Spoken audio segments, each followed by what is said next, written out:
Welcome to Podheim, Jirok's Valheim podcast. Let's give him the business.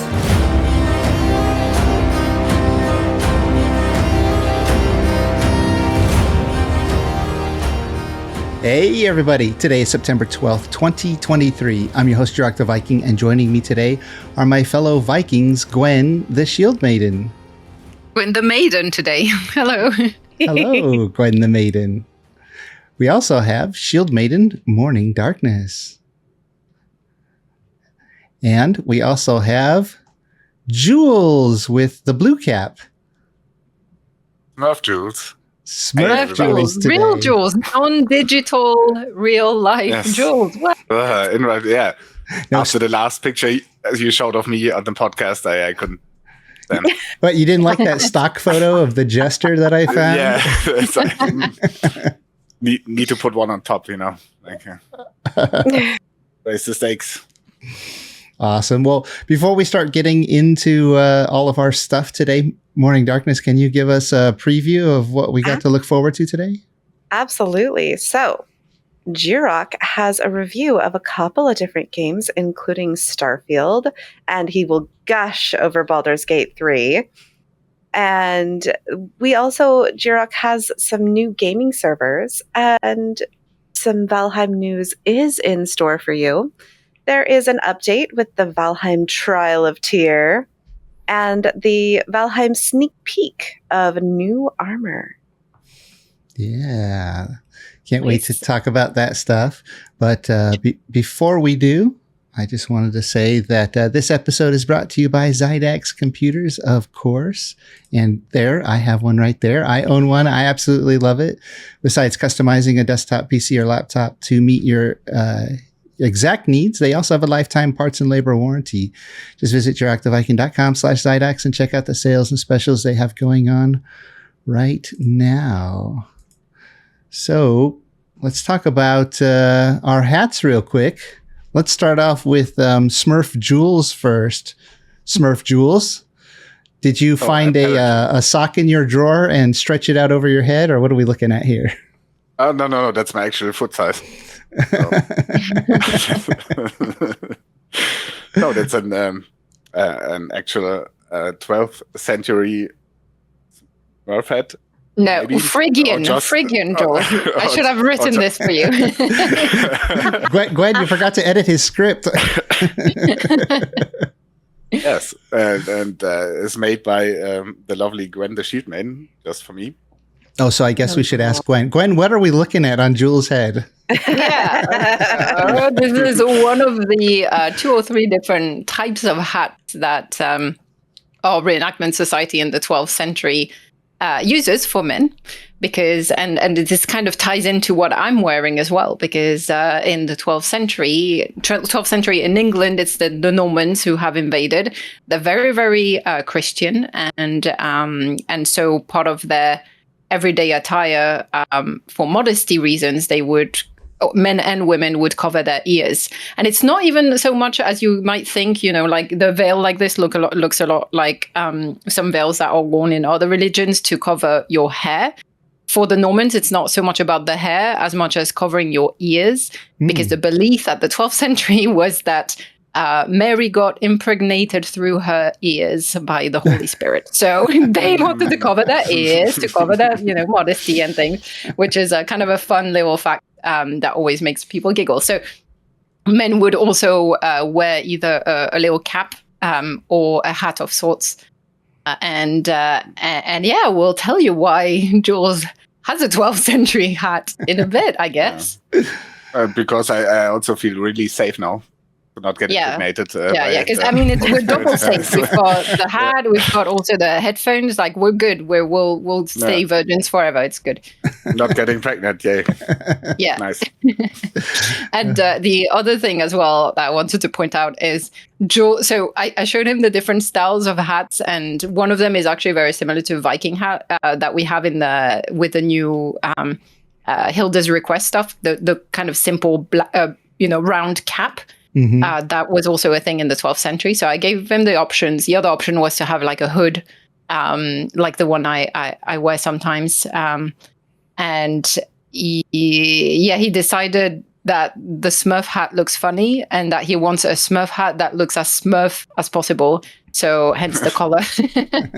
And if you show, the lining is white as well. So you could even reverse it and actually have a white Smurf hat. So But Gwen, actually, no, I'm the inverse Smurf. did they ever wear that kind of a hat for sun exposure to protect against sun exposure too? Yeah. Of course, that was part of it. Is having a hat, it protects you from the cold, from the wind, from the rain, from the sun, from the elements. And given people lived mostly outdoors, especially people who were doing labor, then that was part of it. And to kind of transition to what I'm wearing. Yeah, what I are decided you to match Jules in his 12th century theme, and this is what we call a wimple, which is essentially a veil. This is all linen, and that would be what women in the 12th century used to cover their ears and their heads. There's different styles. So this is like the pretty basic style. You could actually wrap it around your head in different ways, and everyone has their own kind of style and whatnot. I've got like wimple pins. I'll get closer to show you, but pins, brass pins to hold them. You can get quite fancy with those pins. If you're rich, you can have pins that are decorated with pearls and jewelry and things like that. But I'll get closer just to show. Yeah. I don't know if you can see much here. Pin. Yeah, we can see definitely on that left side of the pin. Yeah. So this is a wimple, which is essentially a veil. And there's different styles for the really fancy ladies. They started getting a bit more fashionable and had things that would cover the ears and head, but would kind of show the neck and stuff. Which is shocking, and the style that's really nice and very common especially a lot of sculptures and depictions of very famous like queens and stuff like that from the 12th century or nobles, is that often women would wear their hair really long and braided, and so you would have like those lovely braids that would kind of peek out of the veil and sometimes be circled with like silk ribbons and stuff like that, and that was peak fashion. So that's why I'm growing out my hair. So I'm trying to get to the point where I have those nice long braids, and I didn't have time to do it today, but usually I would also braid my hair and wear them under the wimple, show a bit of hair. Ooh, is a bit that scandalous, a bit fashionable. Your hair is pretty long. That's your hair, right? No, not extensions. Yeah.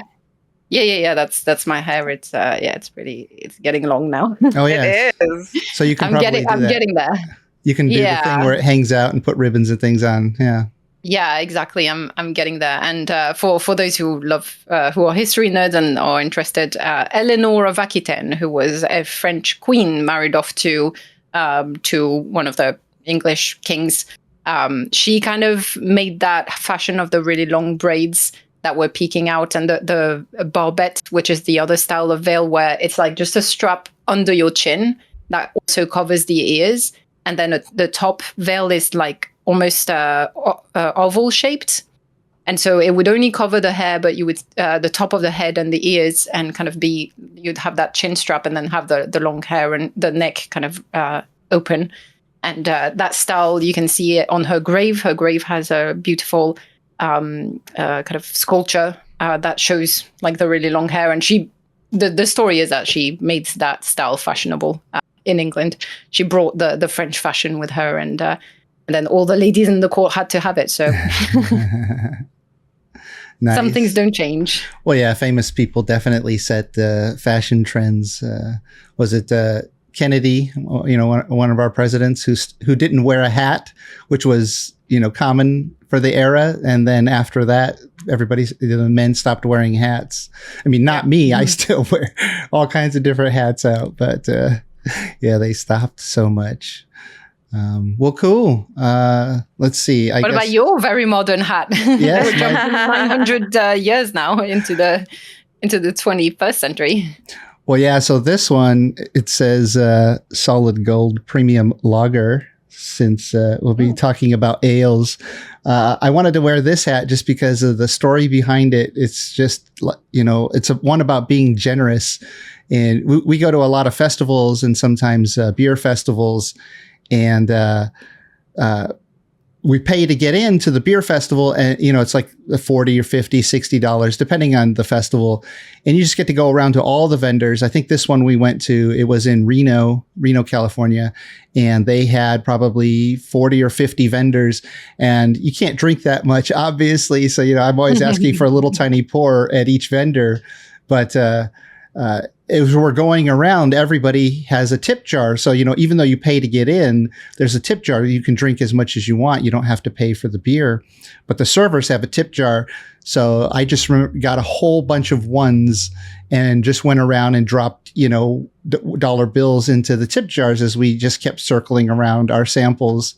At one of them, I dropped actually more than one, but this was the one that gave a hat.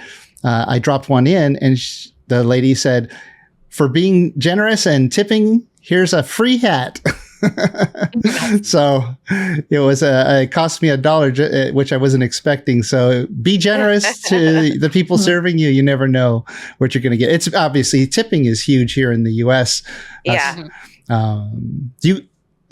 Since we have two different countries over there, Gwen, how is tipping in the UK? Is that something that is common in certain places, or?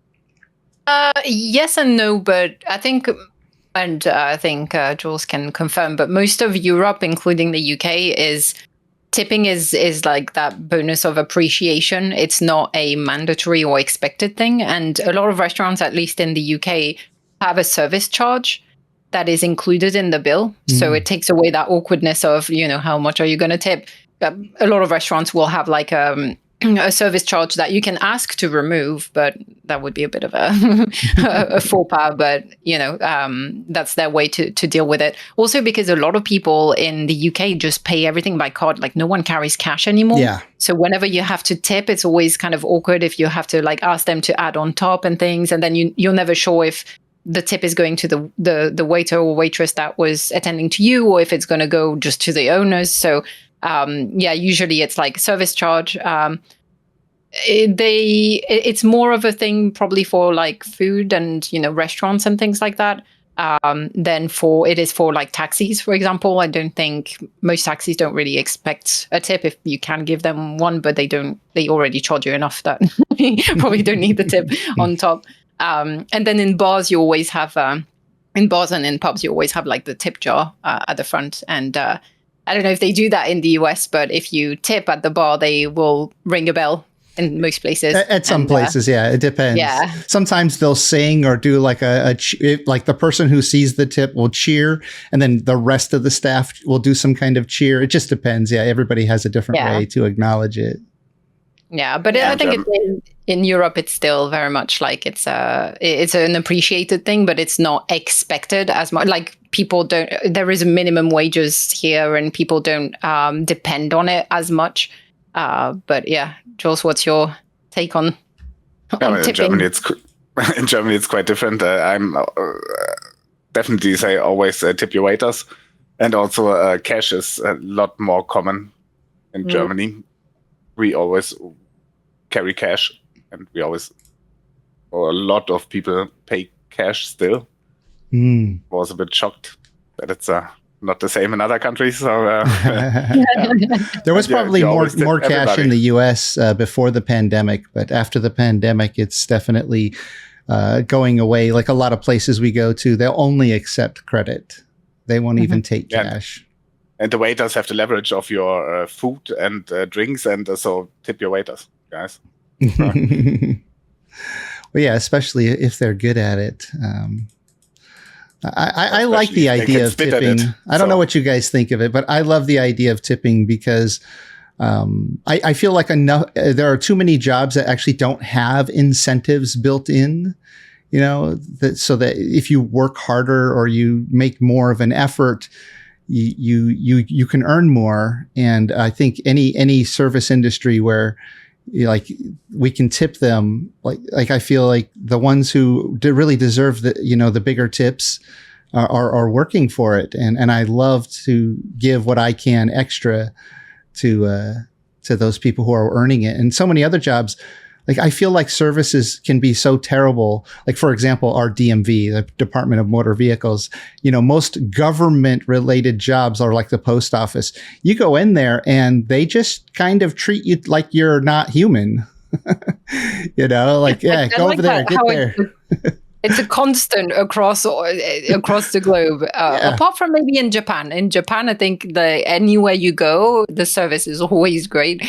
But yeah, bureaucracy is always. Yeah. Mm-hmm. Yeah. So, I mean, it's not always pretty humble in Germany too. So. Yeah. So like if government jobs, like when I go into the DMV, I wish they had a little tip jar there so I could tip them so that they won't, so that they can have I want them to have a nice day, earn a little extra income, and don't be a jerk. Like we're all just here to get our business taken care of. So just because you have a government job and you can't earn tips and you can't get fired, there's no reason to be a jerk about it. But they're not all like that. It's just I guess, people having a bad day sometimes, which, be nice because you never know what people are going through in their life. They may seem rude to you sometimes, but there's probably a really good reason why. And if you're nice to them despite them being rude, you might be able to be like that little one happy moment for their day. So something to consider. So let's see. What do we got to talk about here? Okay, so we talked about our hats. Mm-hmm. What have we been up to? So what have you been up to, Jirok? I know you always go last, but now I'm going to make you go first. Oh, I was just going to ask you because I had your images ready and everything. All right, fine.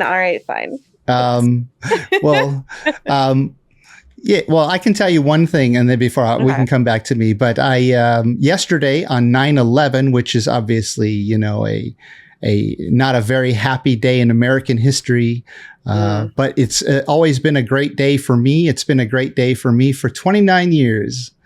Because 29 years, I raided a little village and found myself a shield maiden. Actually, we found each other, and we celebrated our 29th anniversary yesterday. And congratulations! Yeah, thank you. Wow, congrats! It seems like we went to dinner last night, and there was this younger couple who was there celebrating. It was like it's called Kobe. Japan, where they cook the food right there in front of you. It's a really, really nice place. There's another family there with like a teenage son. They said, "Oh, it's his birthday." And we said, "Well, it's on our anniversary." They asked, "Well, how long?" And I said, "Well, 29 years." And they said, "Oh, it's only 4 for us." Oh, wow, you look so young. I was like, "Yeah, we got married really, really young. we just got lucky that it lasted." So that's awesome. I don't recommend it. Get to know the people first. So that, I mean, yeah. Most of the people I know who got married young, it didn't last. We just got lucky, but. Morning Darkness. Why don't you tell us what you've been up to over I think it's been 3 weeks, so you've probably got a lot to share. It's funny. I've really been focusing on like one thing in Valheim, which has been building a library. And really it's a library in the trees, so it's a tree library. Of course. But we're getting to use a couple of mods. So we're using a quality of life mod. So it gives us basically the dev commands. So free building and all of that. And then we're also getting to use Gizmo and item stand all items. So if you look, I made a crystal dome. That's beautiful. Yeah, that looks like that took a long time. It did. It took an embarrassingly long amount of time. And the tower has a dome on it too, looks like. That one a little bit faster because it's quite a bit smaller too. Yeah. And then that little like section off the tower is like the restricted book section. And so, I finally got the walls and roof completed yesterday, and the build competition ends tonight at midnight for me. Oh, wow. So I have 10 hours to, I have one book in the library. I have 10 hours to finish the internals, decorate, get all the item stands, get all of I got Plant Everything is another mod that we're using. Get all of the vines put up on the walls and get all of the books put in and titled. Wow, Nice. it looks beautiful. I love the those semicircle, like it looks almost like a tree of life decoration that you've put in those on the wall. Is 100% the goal. Yeah, if you go just to the one that actually has green on it, so if you go to the one to the left of the dome, that has the item stand, all items, Nice. seeds on it. Yeah. Looks real nice. Even just with the wood, you can. I love the pattern. It looks really nice. Well, and you use the root trophy, right, to make the roots of the tree. That's really clever. The abomination trophy, yeah. So yeah, I've been having fun with this build. It's taken all of my time and all of my attention. But in the middle of this competition, my family and I did go to Tahoe. A husband has extended family that happens to have a cabin, and it's on forestry land with 100-year lease. And so, distant family member bought the property in 1952, and she had a cabin built there. And so my family and I got to stay there, and my son had an absolutely delightful time. Oh, okay. We're going to talk about the bear. Okay. That was the next picture.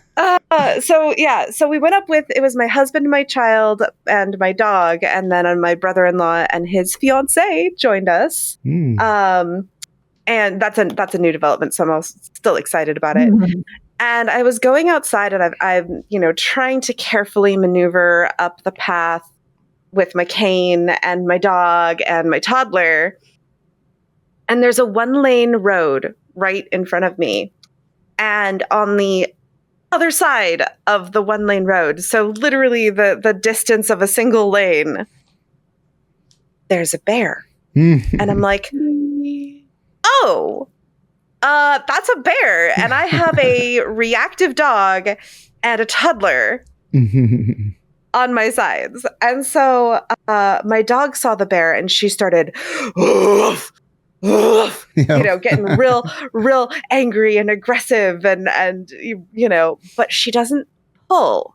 Oh, that's good. Yeah, because my dog would have just dragged me to the other side of the road. She didn't lunge. And if she had, I would have had to let her go, and it would have been absolutely heartbreaking. Yeah. But she didn't lunge, and she didn't pull. And the bear looked at us, and my child was like, "Oh, hi, bear." But he still clung to my leg. He didn't try to approach the bear. He didn't try to do anything like that. And so both my child and my dog very intelligently stayed by my sides. And I'm sitting here going, okay, what am I going to have to do here? And then the bear just starts moving on again. I'm like, okay, all right, Ember, do you want to get in the car? She turns around and is like, cannot load up into the car fast enough. She was just like, nope, I'm done. I do not need to face a large creature. Nope. And my husband comes out, and I'm like, hey, honey, you might want to get a picture of that bear. That's just right over there. That's right over there. Yeah. He was like, oh, he was like, oh. But yeah, so it was a very moment of, oh, bear, where bear, there bear. Yeah, there's a lot of bears up there. We took a boat out on the lake one day, Lake Tahoe, and when we came back, we were walking back through the parking lot right next to the lake, and everybody got in to the truck, and I was the last one to get in, and there was a bear right behind my truck, like 10 feet behind my truck. Like there was one of my passengers literally like stepped in, and it walked up right behind them, and it didn't see and I just kind of stopped, and I was like, should I jump in? And it just decided to climb a tree. It went up a tree. Then I got in and I said, "Hey, everybody, bear!" And then suddenly there were 5 cameras sticking out of my truck as everybody's recording the bear right behind my truck. And then they got out because it went up the tree, and I was like, "Once it starts coming down, you might want to get back in." But yeah, it came down and it wandered off. But yep, they're all over the place up there. All over the place. Yeah. Wow. But yeah, it was a very intriguing moment for me to be like, I do not have the capacity to stand here much longer. Yeah. What's the plan, Bear? But yeah, so that, and we took our kid mini golfing, and we were right by what is it, Emerald Bay? That's actually in this picture right here. And so my kid is tall enough that he can reach the thing. Now he can't point it down at the lake, but he's like, yee! Can look up at the tree or the clouds. Yep. And he was talking about the birds and the trees, and he was very excited. Aww. So, and there's my husband helping him actually look down at the Viking house that's down on like a little island out there. That's right. Yeah. Famous Viking house down there. The famous Viking house, yeah. And then, this is just out in the backyard. We were right next to a creek. Mm-hmm. And so you could sit outside in the back and listen to the water and look up at the trees. And it was just such a serene moment for me. Yeah, it's beautiful up there. And, yeah. I think that's all of them. Yeah. Cool. Nice. And then, let's see, I've been playing some Palia. We actually did a cake party in Palia. My goodness, those things can be chaotic. But it's very fun. And I created a community called Valheim. So anyone who joins Palia, if you want to be part of a community, we do cake parties and we do other kinds of fun things together. And it's a delightful thing. And then my child started preschool last week. Oh. So 3 days a week for like 3.5 hours, I have a little bit of free time. Free time, nap time, gaming time, content creation time, with a little bit of caveats, but that's a different story. And then I colored my hair blue again. Yeah. It looks lovely, as I told you before. Yes, thank you. Love the color, love the style. It's as it should be. And then, Jirok, I know you've been gushing about Baldur's Gate 3. Mm-hmm. And I've been a little concerned as to whether or not my laptop could handle it and streaming, or even handle Baldur's Gate, because it's a very beefy game. But I'm part of this competition because one of the prizes is a $50 gift card for Steam. Nice. So I've been really dedicated, thinking, okay, maybe I can afford Baldur's Gate 3 if I win this competition. Well, one of my chat members gifted me Baldur's Gate 3. Oh, nice. that's so nice. That's so nice. So, yes, Negu, a Danish member of my community, was like, here, just have this. Oh, that's lovely. So that was very not sweet. a cheap game, so that's a really beautiful gift. Yeah. Yeah. That's So I'm very awesome. excited. I will, as soon as the build competition is over, and as soon as I'm not playing a particular closed beta that I got into last week. Ooh, one that you can't talk about because of NDA. I think we can say that we're in it, right? Yeah, I'm playing Moria right now, and I got accepted also. Yay! We can play together. Yeah, I know we can't talk to them or tell them anything, but we can. No. We can. Yes. I mean, if you want to know about Baldur's Gate 3, or not Baldur's Gate 3, Return to Moria, there are plenty of game reviews and trailers and all kinds of different things. So if you want to go check the game out, there are plenty of resources to go and learn some information and some very fun details in some of the playthroughs. They've got like a 10-minute playthrough that they recently posted. So And didn't they announce their release date just like a week or two October ago? 24th. Yeah, the release date's right around the corner, October 24th. Right around the corner. There is not a long wait, and it is a survival crafting game where you play a dwarf trying to reclaim the mines of Moria, and it is a 1 to 8 party survival crafting game, and it'll be very interesting. I can't even say anything else. I know. Well, if we're allowed to set up servers for it, like if that's a thing we can do, then I'm really excited to set up a server in our Discord community. I expect you'll be able to set up servers, and I've already been asking a couple people that I know that are in server creation communities to be like, so are you going to have a server that supports this game? And if you haven't even thought about it, you should. Yeah. It's been a pretty amazing year for games. There's so many games I'm looking forward to, but then it's almost like we had a pandemic that put everything on hold, and now all those projects are coming to fruition. Right, because it takes a few years, right? So 2019, to now, and it's pretty awesome. It is the year for gaming, let me say. Yeah. Yep, lots of games coming out this year. So lots have released already. I have a little bit of feedback to give on that here coming up. But Gwen and Jules, I guess we can kind of combine your recent events and tell us what's been going on over there. Yeah. So before we do that, I actually we talked about games, and I was playing Remnant 2. Oh, how is that? Not as hyped as the other games, I guess, but it's a pretty good game if you like Souls-like games and like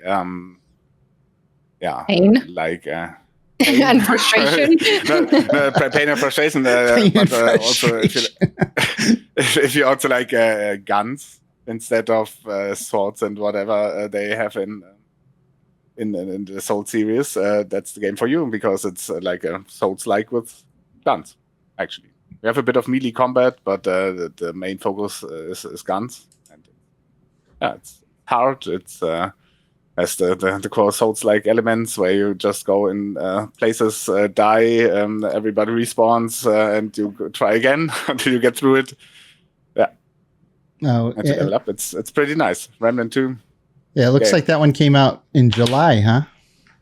Yeah, it's probably a bit older. Well, no, it's just like a month and a half old. That's it. Yeah. I'm not that better fetish focused like you guys, so fetish focused. I've taken the polished games. So well, yeah, I've tried a couple of polished games. I'll tell you about that here. So, Gwen, you were not alone in the UK.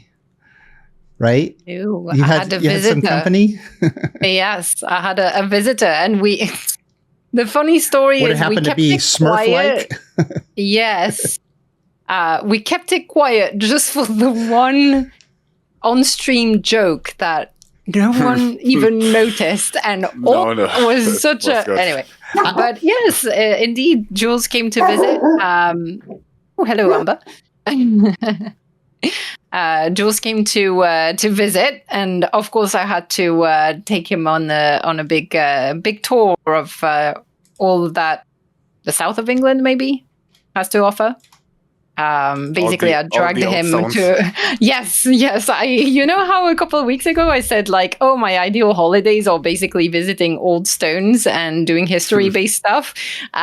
I'd kind of dragged Jules into all of that. So, Jules, do you want to talk a little bit about some of the stuff that we got up to? Jules, what are you wearing? I'm wearing. Is that your Smurf hat? That's the actual Smurf hat as seen on this live stream. I got to take it back from the UK. That was a nice gift, as I said earlier, from Gwen. She made it herself, and I'm wearing some kit that nice people lended me. So because I was part of the history reenactment show, which Gwen does with her society, and I decided I want to join, and I got lended some kit. a nice 12th century kit, and had Nice. to wear a cross, which is not what I would normally do, but it's all for the show. The show must go on. Yes. So, yeah. It's a bit big. The tunic. Yeah, the you were tunic, kind of swimming in it a bit, but it was like a hand-me-down, right? Than me. Yes. Yeah, it was fine. Yeah, so essentially, I had a number of different shows all across the summer, and I've been talking about it pretty much on every Podheim. But there was this one-day show, and I was like, well, it could be a fun one to join in because it was just one day. It wasn't too kind of high stakes or anything. Hey, you're giving spoilers. You're giving spoilers. No. so I asked Jules if you wanted to come along, and then if he also would be willing to take part in it, as in dress up and everything. And he was actually surprisingly enthusiastic about that part. And so I asked. There's a couple of things that I made, like the hat and other bits and pieces, and then I asked some friends to lend a couple of things, and here we are. A Jules in kit, and here you can see we took these pictures at the end of the show. It was after the combat piece, so I'm wearing my male impression, the male kit, as opposed to female kit. That's why I don't have my wimple on, but I've got my hood on.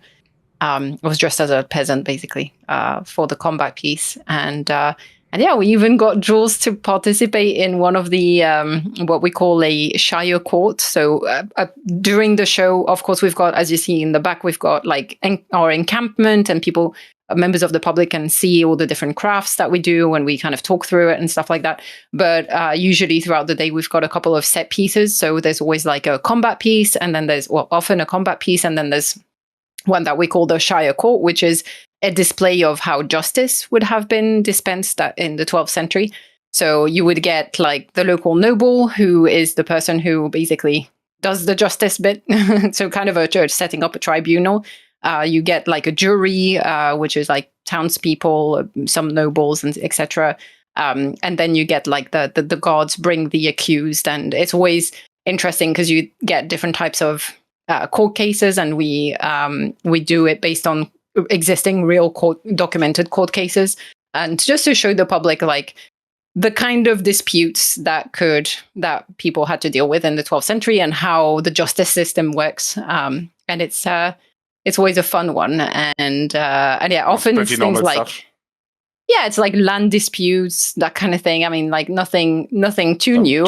some child eating and stuff. So. Yeah. So there's one court case that, again, inspired by a real one, that is quite a goofy one that we like to do, and the kids usually love, which is the baby eating giant case, which is often. Guess who was it? And guess who was the baby eating giant? So we got Jules to participate as the accused, and the premise of this court case is it's often so it's based on the real one, and it's often basically just to show that how people would be ostracized for either having certain beliefs or for not belonging, and in oftentimes we try to do this court case with either someone who often someone who's like speaks a foreign language. So the villagers kind of decide that they don't quite like this foreigner, and they basically claim that that person eats babies and misses church and all sorts of heretic things, and that's kind of a way to get rid of them or get them to kind of leave the town. So yeah, because we often do it with foreign languages, we thought, hey. We've got a German with us today. Let's do a baby eating German, and yeah, that was quite fun. It was, yes. I got to speak German. Nobody could understand me. I could say whatever I wanted. That was nice. Yes. Are there other? And Jirok, you said something, but you were muted. Yeah. Are there other pictures I should pull up here? I don't know. They're not labeled, so it's just kind of random which one I click on. Yes, Jules. Comment on what is this, Jules? Yeah, you do the show and tell for once. This is Old Stones we visited, so that's Yeah, it's a castle in. It's not Portsmouth. It's Portchester Castle. Yes. Well remembered. And there's a thing in Gwen's reenactment group. We probably told about it before, where you capture castles for your local chapter. So, and we went on a capture castle spree, actually, castle rush, as I called it. Yeah, I heard you visited a lot of castles. How many were there total that you visited? It was like 10 castles in, I don't know, 3 days. Was it? Oh, wow. Or 4 maybe, but it was. We went a bit overboard. Oh, there's one of the castles. There's another one. You have to say the area we stayed in Wales, Wales English border. I had like, I don't know, 5 or 6 castles in like 1 mile vicinity. So, or maybe 5 or 10 miles, whatever. But oh yeah! Oh my gosh, that is such a great photo. I love this photo. Ridiculous picture. Okay, so just the one before to explain the castle capture thing. So as I've mentioned before, and you've probably seen in the back, I've got this shield that I'm holding. It has the heraldry of my local group within my reenactment society, and also have a polo shirt that or t-shirt that I'm wearing there with the logo for it, the same heraldry. And I also have this mini shield that I usually carry around. The one that Jules is holding, which is my castle capture shield. And the more different things you have, the more points you get. So if another group tries to capture the same castle the same day, you kind of do it based on the total of points. But anyway, it was the end of the day. There was no chance of anyone else capturing it. But I just thought it was funny that we had just so much heraldry in one picture, and also an axe. So I think this was like the 3rd of castles that we visited in 2 hours. Well, passed through in 2 hours at the end of a long forging day where we forged the axe that I'm holding. So we were a little bit tired and crazy at that point. Oh, I want to hear about that story. What is that? Yeah, is that so I think here? The second picture, Jules, want to talk about what's going on making here? process? Well, yeah, that's for those who see it, it's pretty obvious. We went to a forge,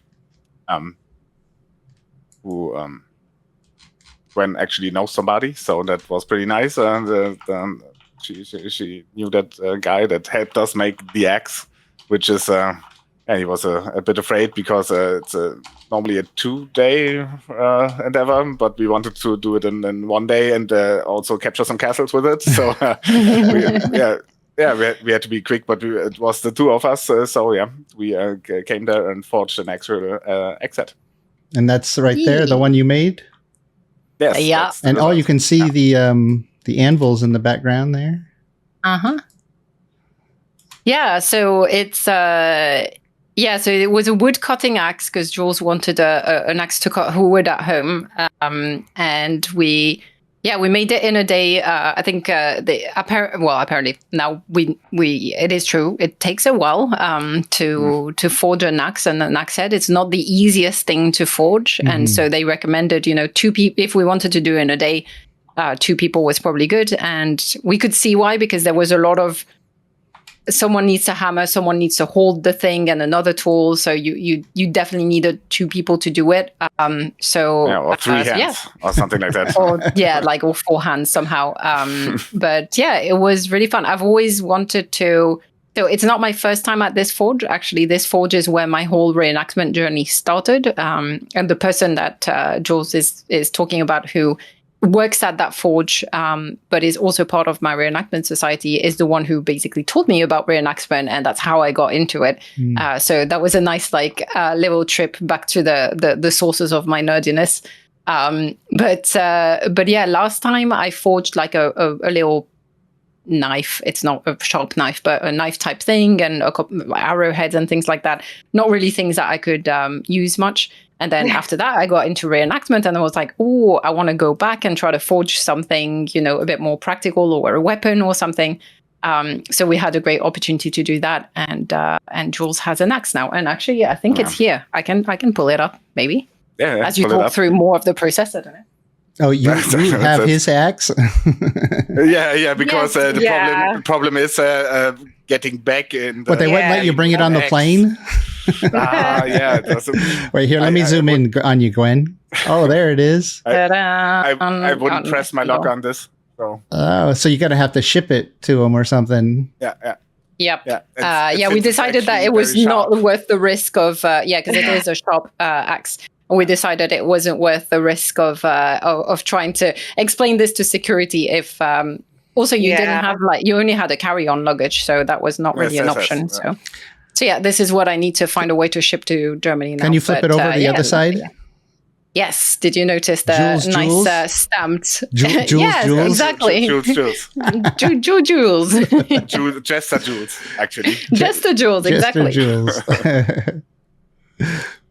Yeah, that's really cool. But it's really nice. It's you can see like it does look really properly hand forged, which is cool.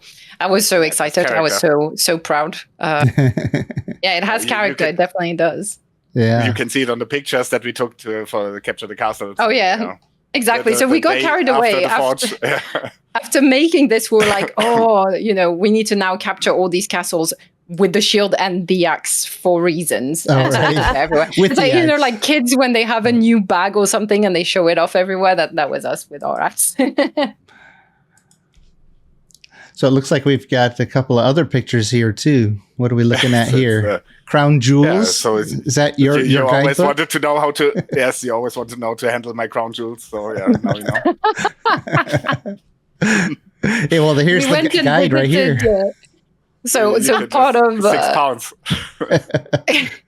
For context, this is the crown jewels that are in the Tower of London, and we didn't visit the Tower of London, but I think Jules got amused by the. It might be a bit funny. I don't know. And what are we looking at here? Jules with a hat. Yeah, it's like a very expensive hat back in the day, so I got to wear it for a second. What is this location? It's the Porchester inside the big castle that you have a picture of from the outside. That castle has a ton of history. It was used as a prison in the 17th century, I think.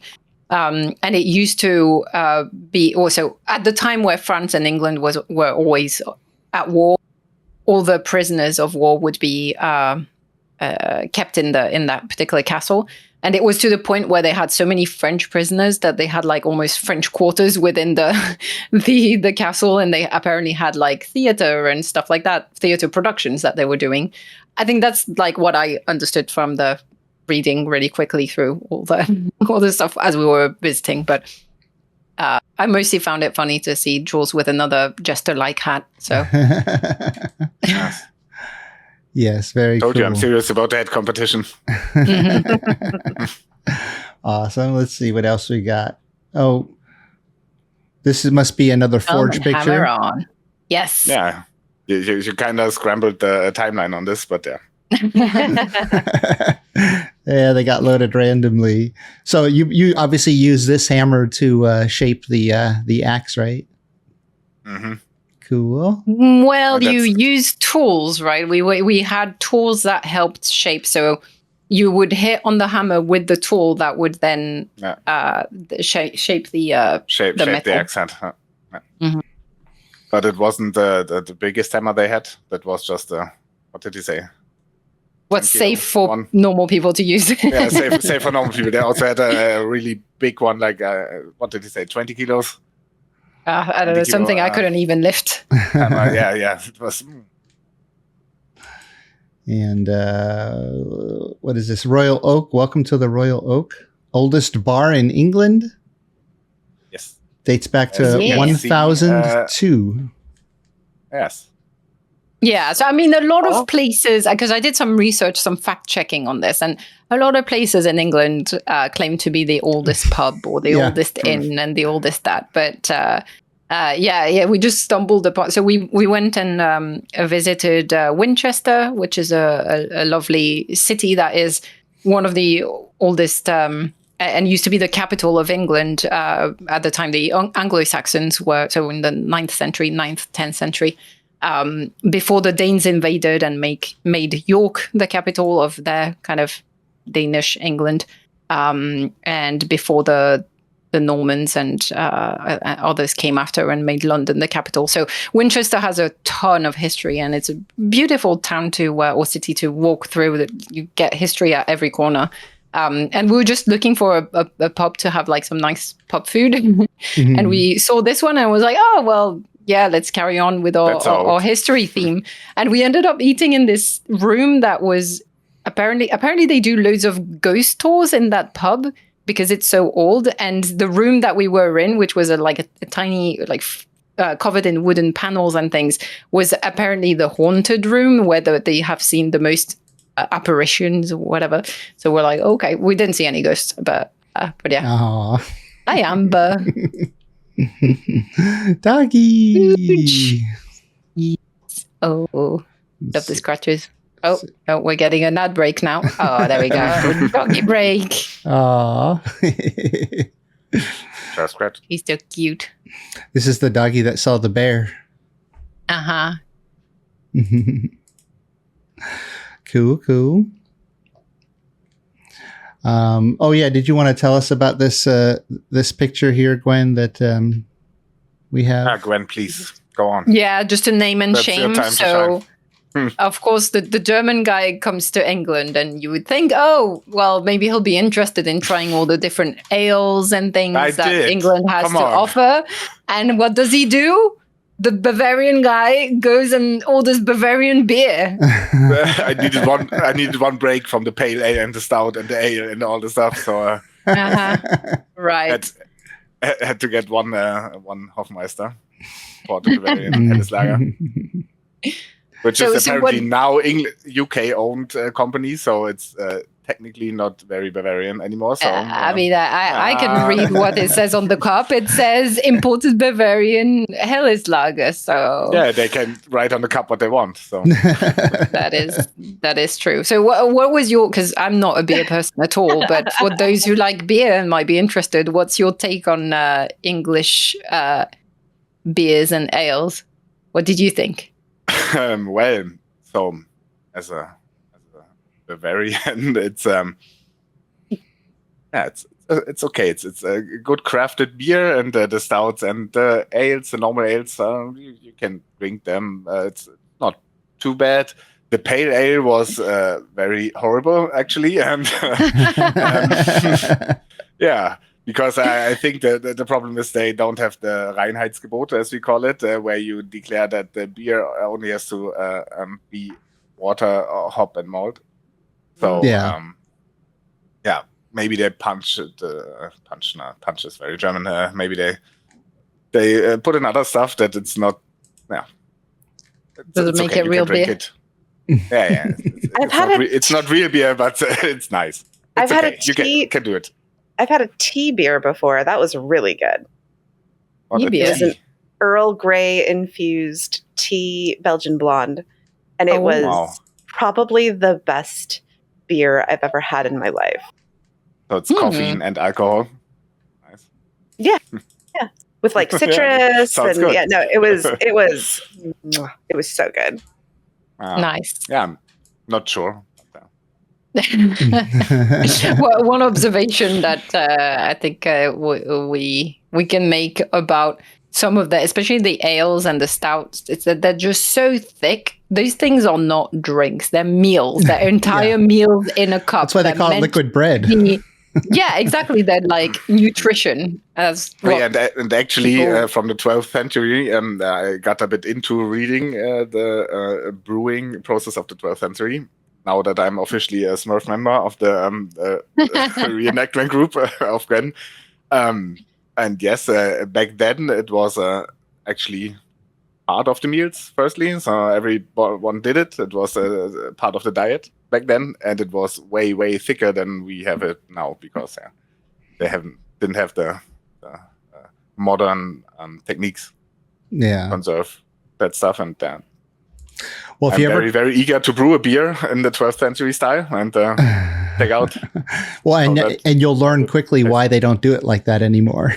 Yes, that's probably might be a bit not so good. Well, Yeah, We'll but see. other fun history fact, for a long time, even up to the Victorian ages, it was safer to drink beer than drink water, because to make beer you would boil the water, and it would go through a process that would basically get rid of a lot of the bacteria. Where drinking water from the river, before the time they actually had like sanitation in place, not recommended. So actually even children had beer and ales and stuff like that, and it was also nutrition. So for the poorer people who couldn't really afford meals every day, then they drank ale. So yeah. Stay hydrated, get some calories, and have a buzz all day long. Yeah. Yeah, you had to work a lot, so. Well, I wanted to say, if you ever come to the U.S., I'll show you what real good craft beer tastes like. We have the best variety in the U.S. I went to Germany. Their beer's okay. Like, it's fine. I was in the U.K. Like, the beer's fine. But we have so many craft beers and IPAs and all kinds of things here that you just cannot, they just don't have over there. Sounds horrible. Oh, it's amazing. Well, that's the thing. There's such a wide variety. One beer you'll hate, and then another beer you'll think, this is like the second coming of Jesus. How do I get this? How do I get this beer shipped to Germany? Let's see. So what have I been up to? Obviously I had my anniversary, but I don't know. You guys have probably been too busy with summer activities to notice, but I've been recording a lot of my videos lately like this. Let me show you.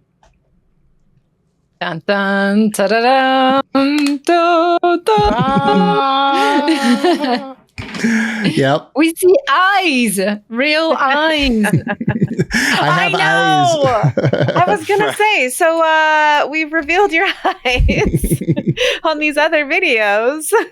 Yep. I thought maybe I'd revealed them sooner, but there was so much to talk about. It took us a while to get here. Well, two reasons that I decided to do it. One is I wanted to record myself playing more games, and it's annoying to look at the screen through the sunglasses, and like I feel like my eyes are straining all the time, even though I have my monitor turned up to max. But in filmmaking, when you learn cinema and storytelling, it's all told through the eyes, right? Like the character's eyes, like the expression, like you may get the face to emote a certain way, but when that's why they call it the windows to the soul, right? Because you see what the eyes are doing and you really connect. When you look at somebody, after whatever, superficial glance you get of their bodies, you're always looking at the eyes, right? It's how we communicate. And it's interesting. They say, like, when you watch, one of the reasons why TVs and movies and shows are so powerful is because you get to stare at somebody's eyes without them knowing. Like when you're out in public, if you're staring at somebody and they kind of glance your way, it feels rude to continue that, right? You might look away. But when you're watching TV or movies, you get to stare at their eyes and fully, like you're peeping on them, like you're looking into their life, even though, it's a fabricated story, or maybe it's a documentary and it's real, but they can never look at you and catch you looking at them. And then you feel like you have to look away. So there's this really interesting interaction that we get because of TV and movies. And so, yep, it was time to show the eyes and, grab people's attention and draw them in. I mean, how can you resist those baby blues? Exactly. Did you do that clap, Jules? Yeah. Yes, you did. Well, Jules decided to come on camera, so I had to reveal my eyes. Can't let them show me up. They have reveals. Oh, you're muted, Jules. Double reveal. Nice. Thank you. So I've been, I just wanted to talk about Baldur's Gate a little bit. I want to gush about it because any of you who haven't, so I have this thing about video games that I hate cutscenes because it takes control of your character away from you. And I don't want that. If the NPC wants to talk to me, that's fine. I want to run around and do my thing as I listen. I don't want my character taken control of. And I hate games where you look down on them. I mean, I used to play them back in the day because that's what most games were. But now games are like first person or that third person just right in front of you, not this top down. And I have not played a top down or role playing game in so long. But when Baldur's Gate 3 came out, I had to try it. And oh my goodness, the way they do it, it's one of the most entertaining video games I have ever played. And you can play it co-op too, so you can do that. I can't wait. Yeah, I'd love to play with you guys if you guys wanted to try Baldur's Gate. I think it would be so much fun to play co-op. And I'm slowly gearing up for more and more Baldur's Gate videos because I think the game's going to be around for a long time. Mainly just because every thing you do in the game, whether you talk to an NPC or you take an action, it affects the world. Like things actually change and the characters actually change. It's not like most role-playing games, it seems like they have an end point for each little storyline or quest that you have to get to. And you may kind of go like, this on the way there, but you always end up at the same place.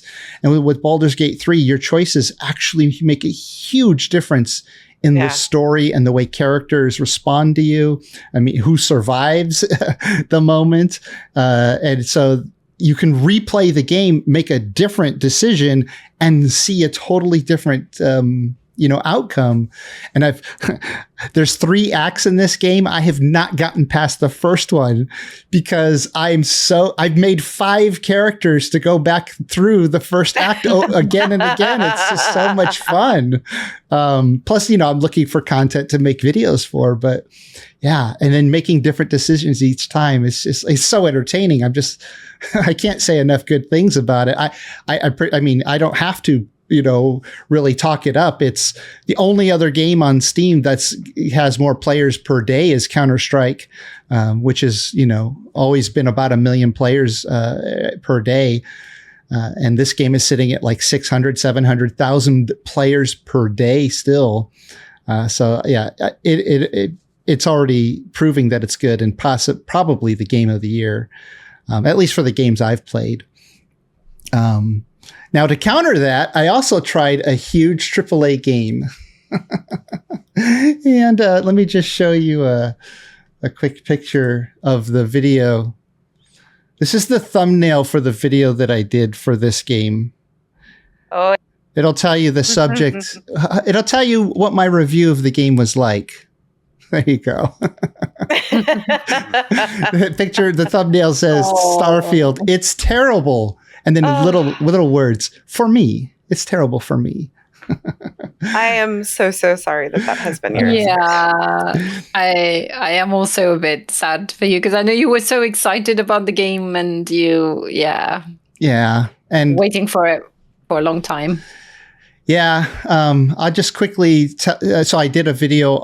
In this video, I talk about my experience with the game, why I think it's bad. I kind of go through everything, but I also, I spent $400 to play this game, and I talk about that a little bit because I bought the collector's edition for $300.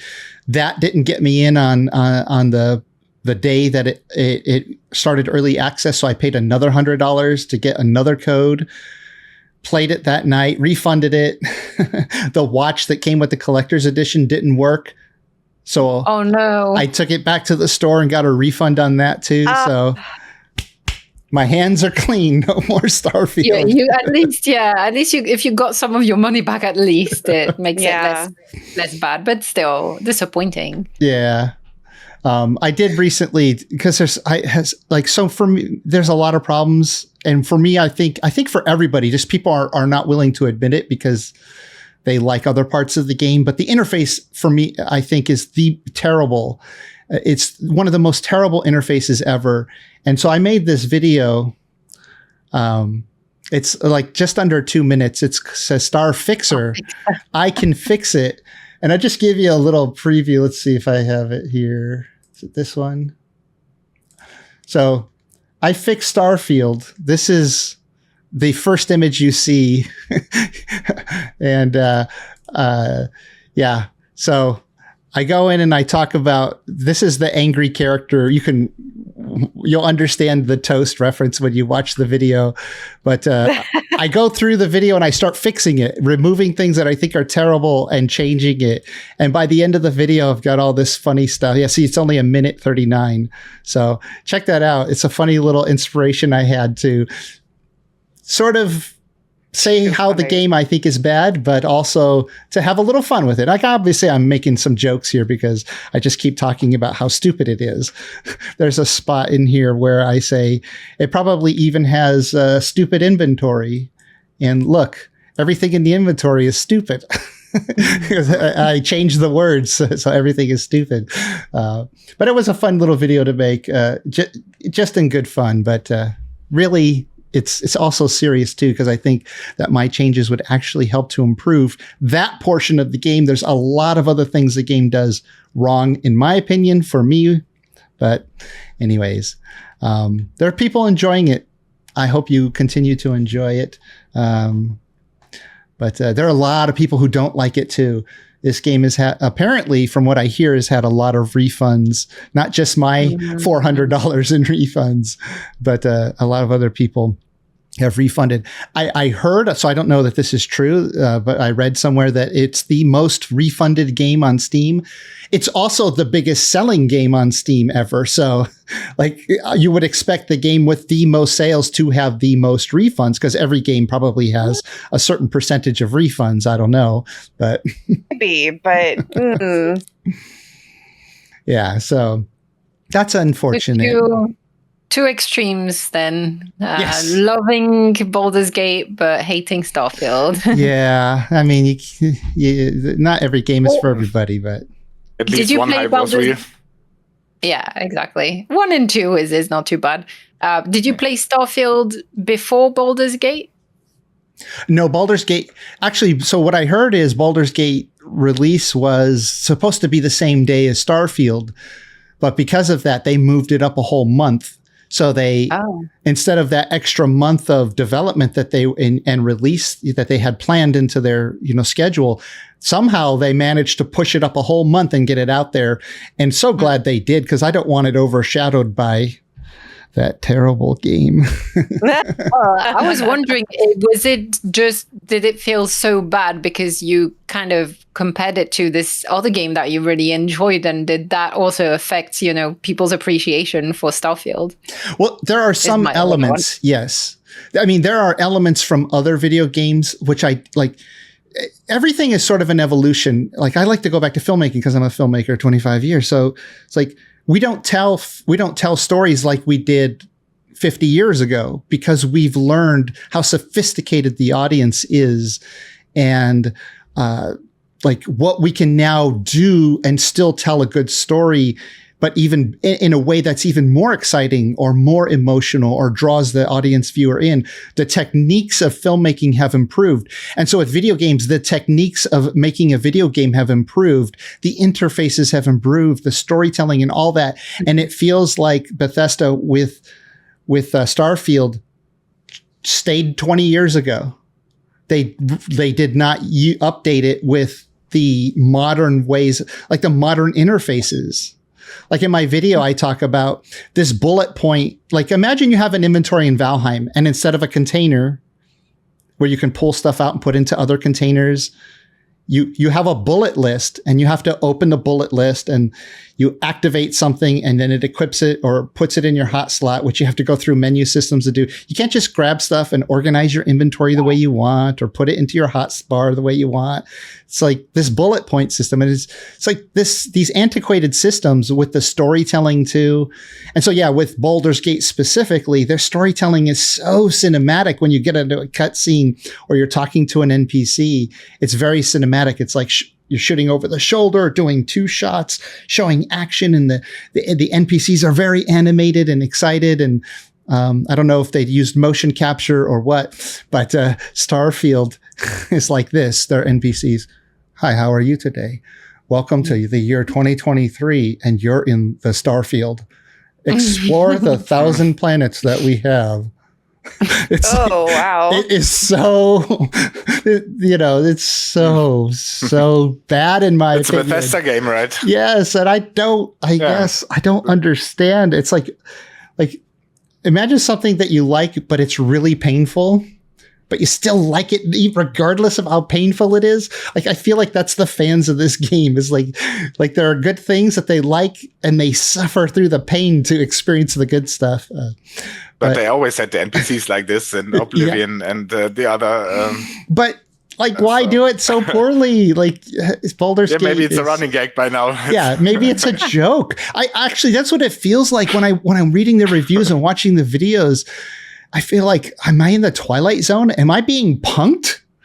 like, why is everybody saying how good this game is? This isn't real. Wake up from my nightmare, because this doesn't feel real. But so anyways, enough about that. I already made a video on it, and watch my fixing video. It's under 2 minutes. It's kind of funny. I mean, I think it was funny, but so yeah, let's talk about a little bit about Valheim, actually. So still looking at putting out my season 5 server. Gwen, how are you guys doing on season 4? Are you guys almost done killing all the bosses, or where are you guys at? What boss do you still have yet to do?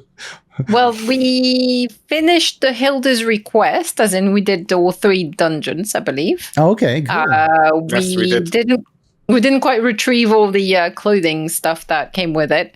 Because we did the most elaborate tower first, and now we got all the fancy attire already, so we don't need the peasant clothes anymore. So, but we did it the wrong way around. Yeah, we started with the steel tower, and then we did the other 2. But also, did we defeat Murder? Yeah, we just someone. I don't know. I was half asleep. So while Jules was visiting, we obviously were really busy. Did a lot of visiting and touring and stuff, and we had once one of the stops was actually at my place, and we streamed together in the same room, and that was the whole thing of we didn't tell anyone, and we made the joke on stream, and that he was passing me meads through the through the side here. I thought that was just a friend of yours, because I saw you cheers somebody and somebody hand you a bottle. Yes, I thought you just told Jules. That was supposed to be the whole joke. You should have had Jules pop his head in at the last moment. He did. But we prepared it. Oh, okay. We prepared it for months, and we said in game, "Oh, Jules, would you pass me the meat?" And I was like, "Oh, do you mean in game or in real life?" And Gwen was like, "Oh, in real life, please." And I was handing it to her, and yeah. Terrible joke, poorly executed, and no one noticed.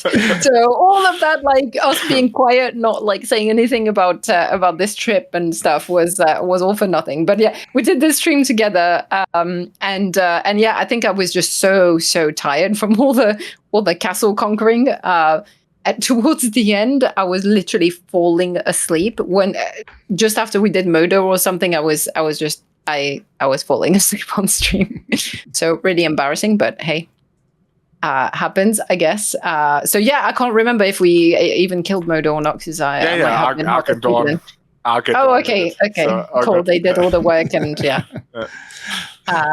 So then I guess we only have Yagluth left, and oh no, the Queen. Yeah. Well, not exactly sure when I'll launch season 5, but I have started formulating things for it. So we'll see if you guys finish before I'm ready to launch it. But hop to it. In addition to that, so my admin Kondo from Australia, he's been working really hard on my modded server, which is called Jotunquest. If you want, you can download the mod pack from Thunderstore. It won't have our custom settings, but at least you'll have the mods and you can try. But if it has new monsters, new bosses, new weapons, new armor, there's jewel socketing, it has a whole bunch of cool things. But actually, one of the funnest new things that they added to it, and I got to make a video about this soon, is it has airships. It's just really cool. Meat monster ones. Yeah, just big, like they're made out of hides, and you fill them with air, and they fly Like up. steampunky ones? Is this the Meat Monster mod? Or? Well, there is a mod that has like a very steampunk type of airship, but at least some of the ones in this other mod that we're using has some that feel at least like they fit the Valheim magical realm, and less steampunk. And I don't know, it was so cool. Kondo showed me, he was up in the sky and he was just slowly floating along. And I thought, wow, that actually kind of feels like it fits Valheim. And it's a neat way to get up into the sky and move around. It's not like super fast or anything, but yeah. It's fun. Yeah, so check that out. You can, like I said, you can download the mod pack, or you can come over to our server and check it out. Let's see. So I also, I have a 7 Days to Die server, custom areas that we built up for all kinds of things. So if you're just playing single player, you might as well check out ours. And the details for all these servers are on my Discord. I'll give you the link here soon. I have a Minecraft server where you can protect the areas where you build with claims, like a land claim, to protect that area so people can't mess with your builds. And then a new server I launched is for my favorite space game of all time. It's called Empyrean Galactic Survival. And this is the game that I wish I wish Starfield had looked at some of the other great space games out there, like No Man's Sky and Empyrean Galactic Survival, and some of the other games that are doing role-playing elements well, and learned from that. But Empyrean Galactic Survival is amazing. It's basically Valheim, except when you build up enough stuff, you can make a spaceship and fly into the sky and then visit hundreds of moons and planets and solar systems. It's just amazing. You start picking up, basic materials, and you build a base, and then you build a vehicle to fly around the planet in. Then you eventually build a spaceship and go into space, and you can combat with enemies and take over their ships. You can take over their space stations. I remember flying up into space and eventually finding a space station, and I took it over and I made it my own, like a whole space station. It's an amazing game. I wish it were bigger than it is, but yeah, that's actually a game that was recommended to me. It's so good. So I got a server up now, so maybe that'll encourage some people to give it a try. Just don't mess with my base. I got a little base. I dig a hole. I dig a hole into a mountain because it has full terrain manipulation too. So I dig a hole into a mountain, and then I set up my base there. It's a little easier when the aliens come raiding to protect it if your base is in a mountain. But I'm looking at making another server. So if you guys in the comments, please let me know what game you'd love to see a server for right now. Obviously, as games come out, like Mines of Moria or other games, I can consider servers for those too. But one I'm considering now, because it has such a big, the dev team continuously updates it, is Conan Exiles. Still has a pretty good audience. So, and I love that game. I probably have about 16 or 1700 hours in that game. So might see that. And if you want to play on my servers, you can get the login information for any of my servers. Just head over to my Discord, and that's discord.gg/Jurok the Viking, or you can go to my website, juroktheviking.com. Or if you don't want to play on my servers and you want to get your own server, you can get a G-Portal gaming server and save 10% if you use my link, juroktheviking.com/Gportal. Right. So next we're going to talk about the Trial of Tyr. So, Morning, have you considered trying it? Me? No, I do not have that skill set. I do not have the ability to game like that, for many reasons.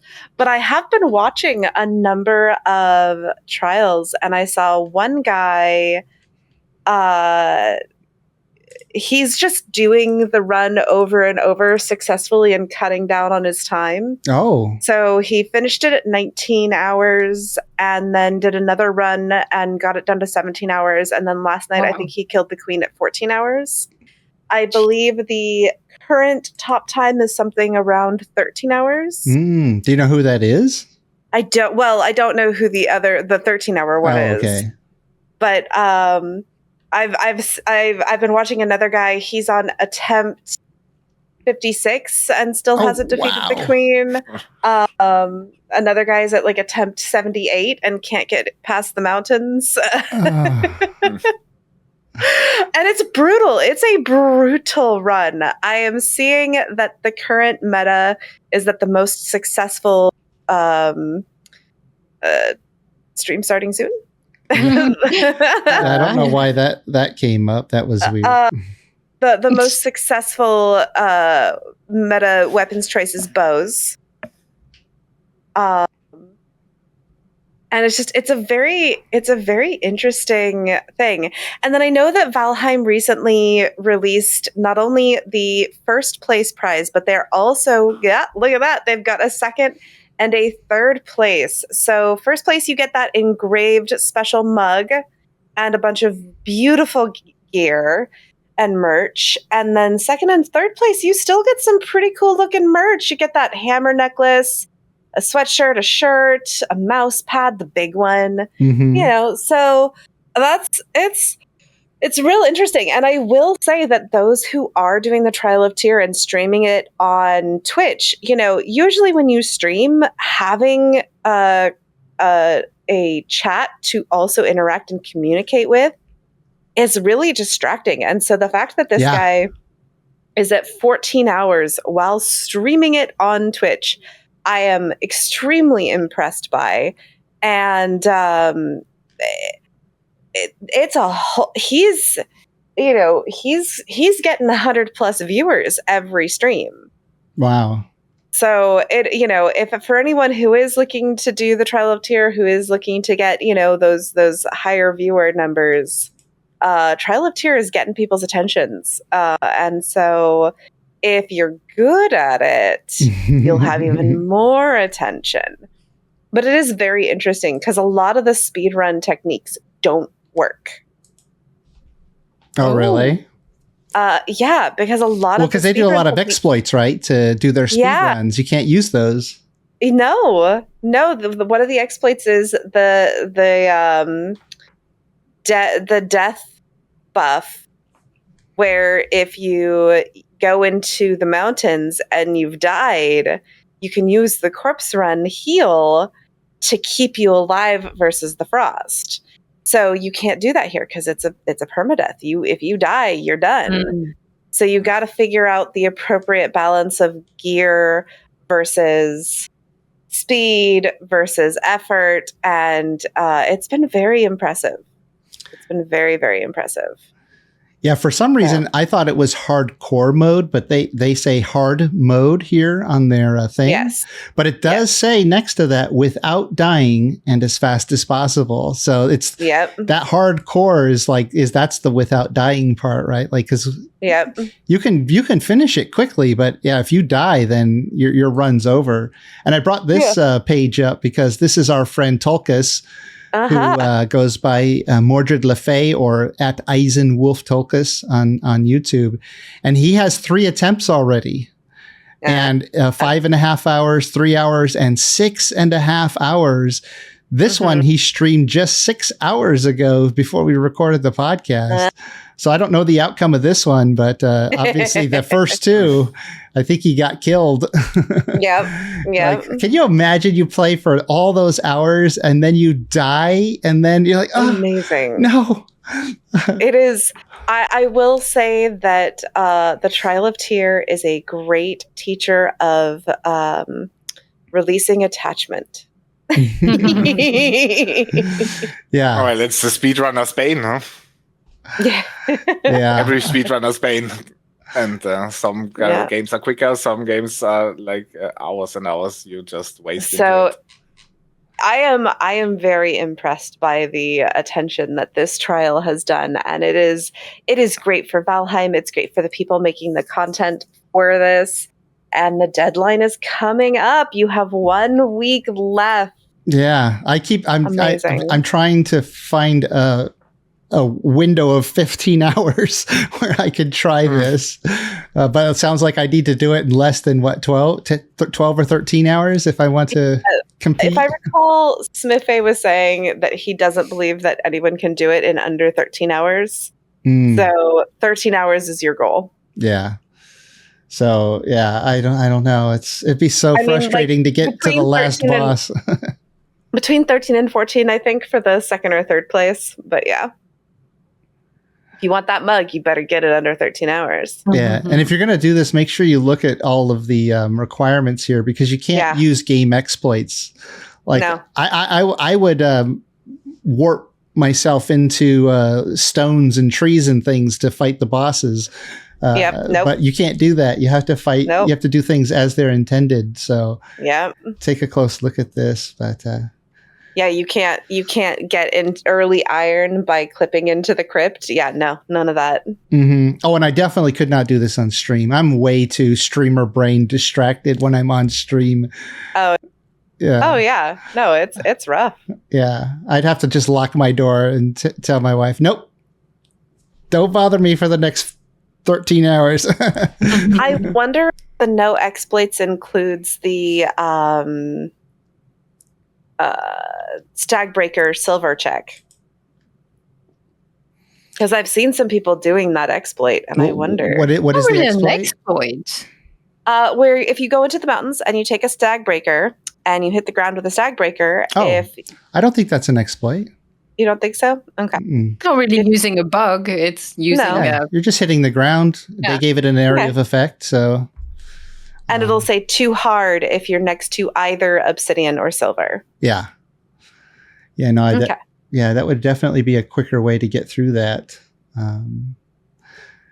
So Trial of Tyr. I'm interested to scroll through the winning entry. I don't know how I can sit there for 13 hours, but I'm be curious to see how they did it when they finally announced the winner. So that was the Trial of Tyr. So we also have some new images to talk about. Here, let me pull it up right here. Right. Is that it? Nope. Oh, here we go. So, Gwen, what do you think about that for authentic Viking gear?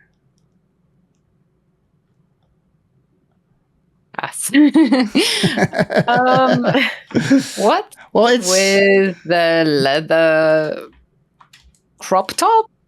Well, what is this? Well, it's for them. What is this? Is there a parachute? What is it? They have this version, for those late nights. Wow. They call this the summer attire. I think it's more of a joke, this version, but this is. So it looks like the top bit is, or it looks a lot like the padded stuff from the planes.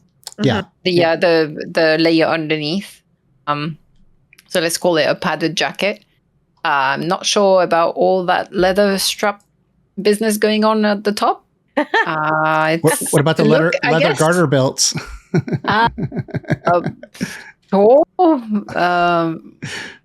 If it has a function, why not? But I see the hood and stuff. It's got a bit of a Robin Hood vibe, doesn't it? It does. It really does. I was looking at that. I like these big collars. Yeah, that's an interesting look. I guess as a sort of face shield against the ash. Yeah, maybe. It's interesting because they've released like the mage outfits too, and the style's very different. This is more constructed and like finely crafted, right? That's what this looks like. Finely crafted. This stuff looks more tattered. Like the mage outfit. Look, it's just kind of tattered. We've seen it before, haven't we? Big stitching. Mm-hmm. And this is like a punk Kylo Ren outfit. Yeah. Yeah. With a bit of panther sleeves going on. And then the summer version with more skin. And where's the other one? Oh, yeah. The Dementor version. Ring Wraith. Yeah. So you can be a Wraith. Yeah. Maybe the Wraiths won't attack you if you're wearing it because they think you're one of their own. Oh, that's too funny. But yeah, so very different style if both of these armors are coming with the Ashlands. Yeah, that doesn't.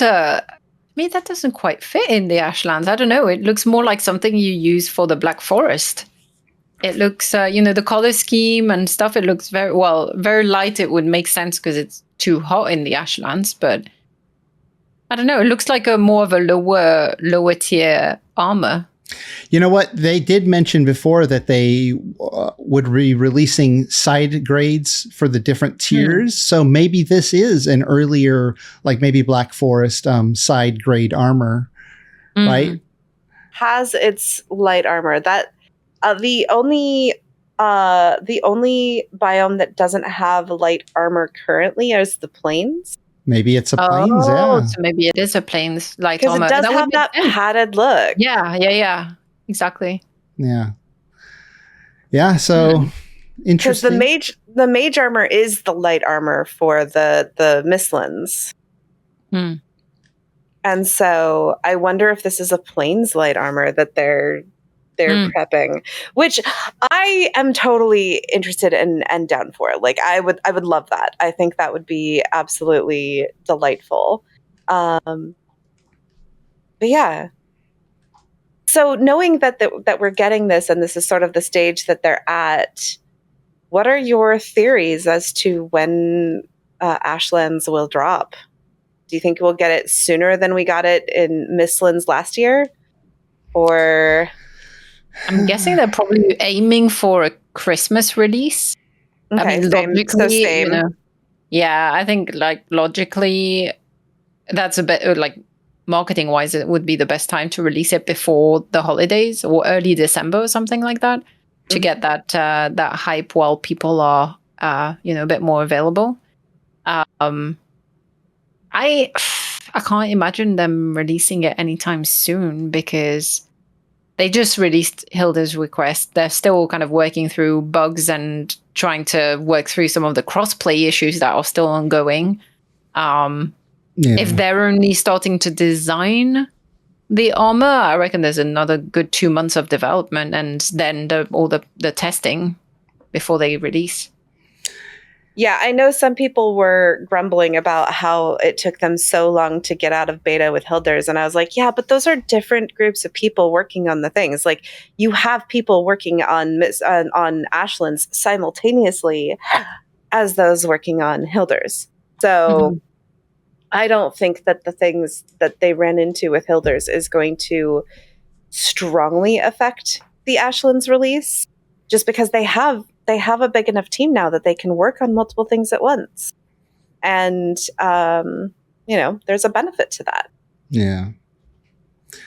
Well, Gwen, when I finally am able to come up to Europe and we can celebrate Valheim, maybe even during its 1.0 release, we can do like a little convention. That would be awesome. If they're not, oh my gosh, if Iron Gate's not going to do one, then we'll have to set one up for the fans.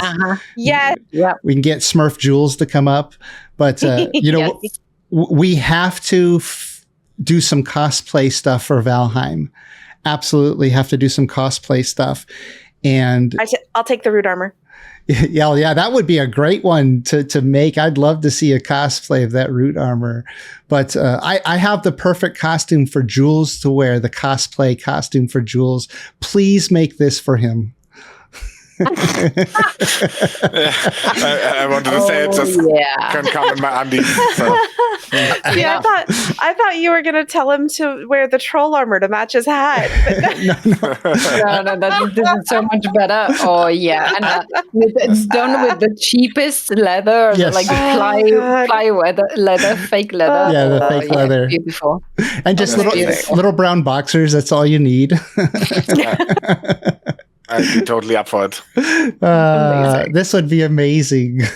Amazing. Well, I just realized I thought that the little collar was part of the jacket part. The jacket part, but it looks like it's part of it's part of the hood, isn't it? Yeah, that's even weirder. I know, right? How How? Yeah. Magic. Yeah, I think it's probably just a Photoshop layer for the pants and the tunic that he Maybe. turned off for the joke. But yeah, Absolutely. it would be funny if they gave us this. I love this. This is No Since we're Pants talking Crew. about- Yeah. that's really no pants, lots of leather. Yep, that sounds like rules. Yeah, add some chains and I'm totally in it. Oh, chains! That's what we need. I'll message Grimcore after we're done here. Yes. Ask him to Yes. put some chains on there. Amazing. Cool. All right. Well, I think it's that time for the end of the podcast. It's always sad when we end. We only do this every 2 or 3 weeks now. So, but I miss you guys. yeah. Yeah. And I need to find my way to the US or have somehow, hopefully this little expose of or slideshow of the trip of Jules visiting entices you both to come and visit, because if you guys come, I'll definitely organize lots of cool Viking related things. Oh yeah, no, we definitely want to come. Absolutely. My biggest challenge would be I'd probably have to bring my child. Yeah. I mean, what do you mean a challenge? Of course, he's invited. Of course. All right. The other challenge would be accessibility, but Yeah. But yeah, if you come here, you'll get to see Baby G before he's all grown up, because at this point, he's up to my waist. Mhm. Yeah. If I'm standing up, soon. he is more than 3 feet tall now. Nice. Awesome. Well, let's keep an eye on the games that are coming out. Maybe Mines of Moria will be a new game that we can play together.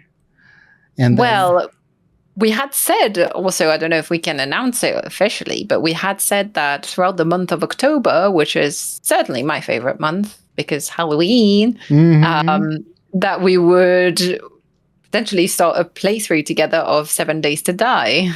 Yeah. Can I offer an additional alternative? What's that? A game that I have found that a lot of Valheim people are really getting into, that is a spooky game, and it's a game I can actually play, is Project Zomboid. Oh yeah, I have heard of this. Mm-hmm. And it's got a lot of crafting. It's got a lot of it's got a base lot building. of crafting. It's a lot of crafting. It's very. I tried to set up a dedicated server for that, and alone the configs of the server. It's complicated, but it's nice. And it has a very brutal death system. It's a legacy death system. How does that work? So if you die, it's permadeath.